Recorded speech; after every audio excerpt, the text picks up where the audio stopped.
Hello everyone, নমস্কার। আপনাদের সবাইকে ওয়েলকাম জানাই আমার চ্যানেল কুকিং উইথ এসআরজি বেঙ্গলিতে। আজকে আমি গরমের ভীষণভাবে প্রচলিত একটা সবজি নিয়ে এসেছি।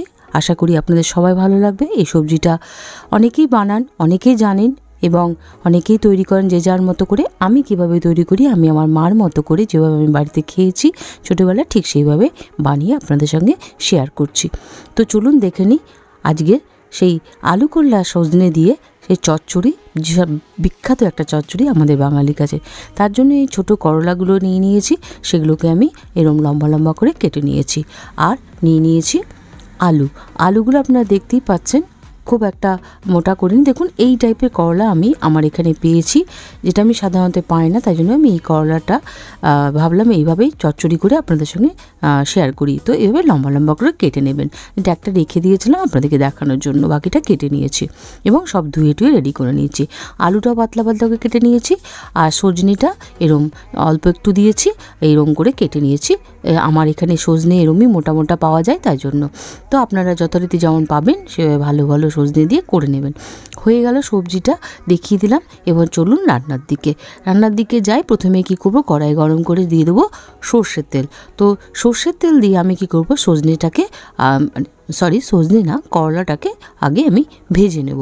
আমি আমার বাড়িতে এইভাবেই দেখেছি আমার মাকে, তো আমি এইভাবেই করব, করলাটাকে ভেজে নেব। তাতে কি হয়, তাতে করলার তেতো ভাবটা অনেকটা কেটে যায় এবং একটা বেশ একটা গন্ধটা খুব সুন্দর হয়, একটা সোদা সোদা গন্ধ আসে এবং করলার তেতো ভাবটা চলে যায়। তাতে সবাই খেতে পারে, যারা একটু তেতো খেতে পারে না তাদের জন্য বেশ খেতে সুবিধে হয় এবং খেতেও বেশি ভালো লাগে। যে কোনো সবজি একটু আলাদা করে রান্না করলে সেই সবজিটা খেতে ভালো হয়, আমরা সবাই জানি। তো ঢেকে দিলাম 2-3 মিনিটের জন্য। ততক্ষণ আমি চলুন মশলাটা রেডি করে নিই। মশলাটায় কী করব, চলুন একটা মিক্সির জার নিয়ে নিলাম। এবার নিয়ে নেব, যেমন কি আপনারা জানেন কিভাবে আমরা করি। তো আমি সাদা সর্ষে আর কালো সর্ষে দুটো মিশিয়ে করব।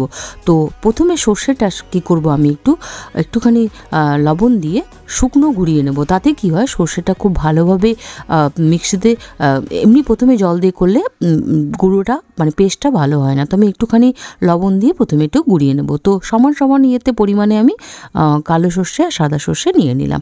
একটুখানি নিয়ে নেব সল্ট, মানে লবণ, নুন যেটা বলি আমরা, সেটা দিয়ে দেবো। দিয়ে একটুখানি শুকনো ঘুরিয়ে নেবো আগে।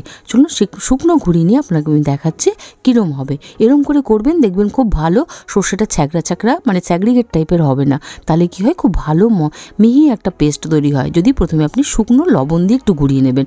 একবার করে দেখবেন, এই টিপসটা ফলো করে দেখবেন, খুব ভালো হয়। দেখুন এরম হয়ে গেছে। এরপর আমি দিয়ে দেবো জল দিয়ে পেস্ট করব। তার আগে আমি একটা জিনিস দেবো, সেটা হচ্ছে আমি রসুন দিয়ে একটু করব। আপনারা যদি নিরামিষ খেতে চান অবশ্যই নিরামিষ খেতে পারেন। আমার বাড়িতে আমি এরকম দেখেছি, মাঝে মাঝে করতো আমার মা, তাই আমি করেছি। এবং একটা কাঁচা লঙ্কা দিয়ে দিলাম। তো আমি বেশি ঝাল দেবো না, তো আপনারা আপনাদের হিসেব মতো ঝালটা দিয়ে দেবেন। দিয়ে এবার জল দিয়ে এটাকে পেস্ট করে আমি আপনাদের দেখাচ্ছি। দেখুন কীরকম পেস্ট হয়েছে। না হলে আমি নিজে প্রমাণ করে দেখেছি, যদি এভাবে না করি কীরকম একটা স্যাগ্রিগেট টাইপের ছ্যাঁকড়া টাইপের হয়। দেখুন কীরকম মিহি পেস্ট হয়ে গেছে। এটাকে এবার রেখে দেবো সাইডে। চলুন এবার করলাটাকে দেখে নিই। তো করলাটা দেখি এবার কি হয়েছে। 2.5 থেকে 3 মিনিটের মধ্যে আমার মশলা হয়ে গেল। এটাও রেডি করে নিয়েছি। দেখুন সুন্দর একটা ব্রাউন কালার হওয়া পর্যন্ত আমি ভেজে নিলাম। তো এটা ভাজতে কত টাইম লাগলো, মোটামুটি 5 থেকে 5.5 মিনিট বা 6 মিনিট মতো টাইম লেগেছে, লো টু মিডিয়াম আছে। তো এইভাবে আমি যখন ঢেকে দিয়েছিলাম তখন কিন্তু লোতে ছিল। তারপরে আমি লো টু মিডিয়াম আছে একটুখানি ভেজে নিলাম। তারপরে আমি এটাকে নামিয়ে নিলাম। এইটুকু তেল থেকে গেছে, তাই আর একটু তেল মিশিয়ে দেবো। যথারীতি চেষ্টা করব অল্প তেলে করার, কারণ এই সবজিটা একটু হেলদিভাবে তৈরি করার চেষ্টা করি আমি সবসময়। তো একটু অল্প তেল দিলাম, দেখবেন খুব ভালো হবে। খুব বেশি তেল দেওয়া দরকার পড়ে না। আর একটা কাঁচা লঙ্কা আমি এভাবে চিড়ে দিয়ে দিলাম। তো কী হলো, একটা কাঁচা লঙ্কা আমি মশলায় দিয়েছি, একটা কাঁচা লঙ্কা এখানে দিলাম। তো দিয়ে দিলাম। এবার দিয়ে দেবো আমি 5 ফোড়ন। তো 5 ফোড়ন দিলে কাঁচা লঙ্কার সঙ্গে খুব ভালো একটা, আপনারা সবাই জানেন, যারা জানেন তারা তো জানেনই, যারা বিগনার্স তাদের জন্য আমি বলে দিই সবসময়, ভীষণ ভালো একটা গন্ধ আসে। তো 5 ফোড়ন দিয়ে দিলাম, একটুখানি চরপর হতে দেবো। এটা একটা সুন্দর গন্ধ আসবে, ধরুন এই 10 থেকে 15 সেকেন্ডের মতো। তারপর আমরা সবজির দিকে এগোবো। তো দিয়ে দিলাম আলু আর সজনেটা আমি একবারে দিয়ে দেবো। আমার সজনেটা আমি একদম অল্প নিয়েছি। আপনারা যদি চান যে সজনের পরিমাণ বাড়াবো তো বাড়াতেই পারেন। তো সজনেটা দিয়ে দিলাম একটুখানি, দিয়ে এটাকে একটু ভেজে নেব। তো ভেজে নিলে কী হবে, যেমন কি বললাম, ভেজে নিলে সবজির স্বাদ খুব ভালো হয়। ভেজে নেব তো ভেজে নেওয়ার পর একটুখানি আমি হলুদ দিয়ে ভেজে নেব, আর কিছু দেবো না। যেমন করলাটা আমি শুধু কিন্তু তেলে ভেজেছি, ওতে আমি কিচ্ছু দিইনি। একটুখানি এটা ভেজে নেব, আর খুব কম হলুদ দেবো। আপনারা সবাই জানেন যে সর্ষের তরকারিতে বা পোস্তর তরকারিতে বেশি হলুদ দিতে হয় না। আর একটু লবণ দিয়ে নিলাম। তো লবণটা একটু হিসেব করে দেবেন, কারণ লবণটা মশলার মধ্যে আছে, এটা মাথায় রাখতে হবে কিন্তু আমাদেরকে, কেননা মশলার মধ্যে লবণ দিয়ে আমি করেছি। দিয়ে ঢেকে দিলাম 2 থেকে 3 মিনিটের জন্য। 2 থেকে 3 মিনিট পর আমি ফিরে আসছি। দেখুন কীরকম হয় চেহারাটা। দেখুন আমি 3 মিনিট পর ফিরে এসেছি।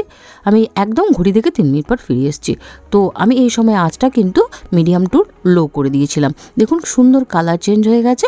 এবার আমি করলাটা আর যে ভেজে রেখেছি একটু চেক করে নিলাম। আলুটা মোটামুটি 50 to 60% ভাজা হয়ে গেছে। এবার করলাটা দিয়ে দেবো। করলাটা দিয়ে ভেজে নেব, করলাটার সাথে ভেজে নেব। ভেজে নিয়ে তারপরে যাব নেক্সট স্টেপে।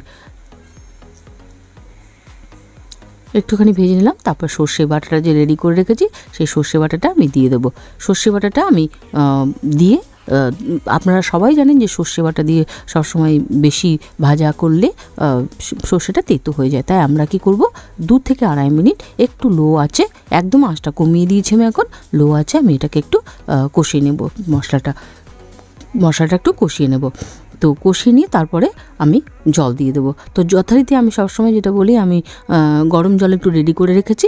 গরম জল রেডি করে সেই গরম জলটা আমি দিয়ে দেবো। গরম জল মানে ঈষদুষ্ণ জল, তো আমি রেডি করে রেখেছি। আমি সবসময় বলি আপনাদেরকে, খাবারে কোনো সময় ঠান্ডা জল দেবেন না। হ্যাঁ, খুব তাড়াহুড়ো না থাকলে একটু ট্রাই করবেন একটু ঈষদুষ্ণ জল দেওয়া। তাতে কি হয়, আমরা কি হয়েছে, রান্নাটা গরম, তাতে যদি ঠান্ডা জল দিয়ে দিই রান্নার পুরো স্বাদটা কী হয়ে যায়, ডাউন হয়ে যায়। আর এটা দিলে কি হয়, টেম্পারেচারটা সমান থাকে।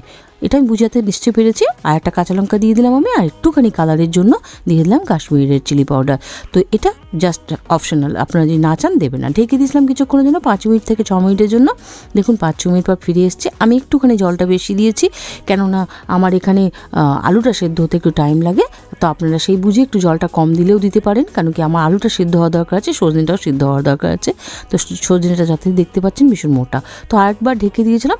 দেখুন এবার হয়ে গেছে। এবার কষা কষা, আপনারা সবাই জানেন যে এই তরকারিটা চচ্চড়ি মানে কষা কষা, মানে একদম শুকনো টাইপের থাকবে।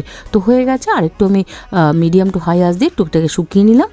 দিয়ে একটুখানি উপর থেকে সরষের তেল দিয়ে দিলাম, দিয়ে একটুখানি ঢেকে দেবো স্ট্যান্ডিং টাইম দিয়ে। তারপর এটাকে আমি সার্ভ করে দেবো। যে কোনো সবজি তারপরে যদি এই সর্ষে বাটা দিয়ে করি, তাহলে এই সর্ষের তেলটা দিয়ে একটুখানি ঢেকে দেবেন, দেখবেন দারুণ স্বাদ আসে। তো একটুখানি ঢেকে দিলাম, তারপরে আমি এটাকে সার্ভ করে দেবো। তো সার্ভ করে দিলাম। দেখুন কি সুন্দর দেখতে হয়েছে।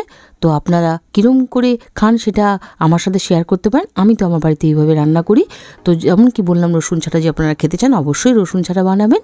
একবার যদি আপনার রসুন খেলে কোনো প্রবলেম থাকে, একবার রসুন দিয়ে বানিয়ে দেখবেন, খুব ভালো একটা গন্ধ দেয় এবং ভীষণ ভালো লাগে খেতে। তো আপনাদের কেমন লাগলো অবশ্যই কমেন্ট করে জানাবেন। এবং আপনি যদি আমার চ্যানেলে নতুন হন, অবশ্যই আমাকে এগিয়ে যাওয়ার জন্য, সাহায্য করার জন্য, এগিয়ে যেতে হেল্প করবেন। তার জন্য কী করতে হবে, আমার চ্যানেলটাকে সাবস্ক্রাইব করতে হবে। তো please subscribe the channel and hit the bell button. তাহলে কী হবে, আপনারা যখন আমি যে কোনো রেসিপি আপলোড দেবো আপনাদের কাছে পৌঁছে যাবে নোটিফিকেশান। তো নোটিফিকেশান বেলটা অন করতে ভুলবেন না, এবং সাবস্ক্রাইব করতে প্লিজ ভুলবেন না। এবং দেখা হবে আবার এরকম একটা সিম্পল কোনো রেসিপির সাথে, যেমন কি আমি আপনাদের সঙ্গে চেষ্টা করি সিম্পল এবং টেস্টি রেসিপি শেয়ার করার জন্য। ততক্ষণের জন্য বাই, এবং দেখা হচ্ছে নেক্সট ভিডিওতে। Be safe and be healthy. Bye bye.